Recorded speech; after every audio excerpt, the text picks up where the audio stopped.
Welcome to Couch Cocktails. I'm Jenny. Today we'll be making a bubbly pink sangria. It's a very exciting episode because it's our first large format cocktail, so that basically means you can make a big batch ahead of time, pre-batch it, and then enjoy it all day long.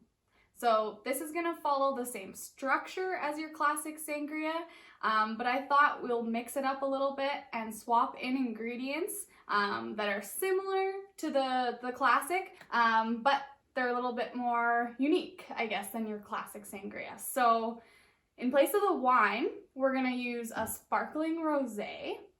And next, we're going to use, instead of like a fruit juice that you might buy store-bought, I thought might as well just toss some fresh fruit in a blender with some sugar and some water and have like a fresh fruit puree. That's what I've made here. So I've blended together some strawberries and honeydew and then some sugar and water.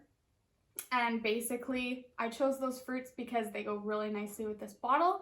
But if you feel like swapping out those fruits, feel free to do so. Just swap in whatever fruits you like or are in season. Next, we'll be adding some brandy. For garnish, I'm actually going to be tossing in some fresh strawberries, some honeydews, some orange and lemon slices, and then some fresh mint as well.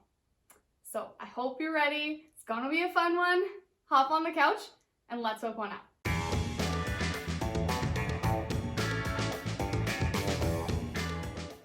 To make this large batch pink bubbly sangria, we are going to start with our fruit puree. So as I mentioned, I basically blended together some strawberry slices, some cubed honeydew, and a quarter of an orange with some water and some sugar. And that's about it. I did strain it so it wouldn't be super thick. But that's your fresh fruit puree. So just gonna pour that in. And next I'm gonna add my brandy.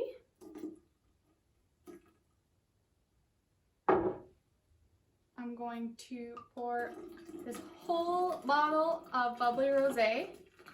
And it's bubbly, so just don't pour too fast.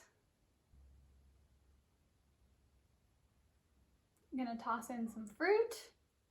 So some strawberries.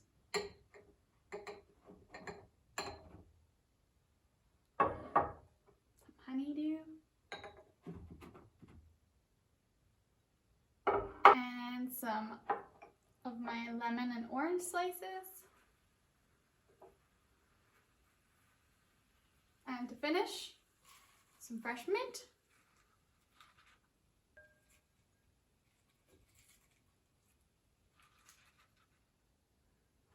Looks like a good fit. Look at that layer of fruit and herb goodness. So I'm just gonna give it a quick little stir.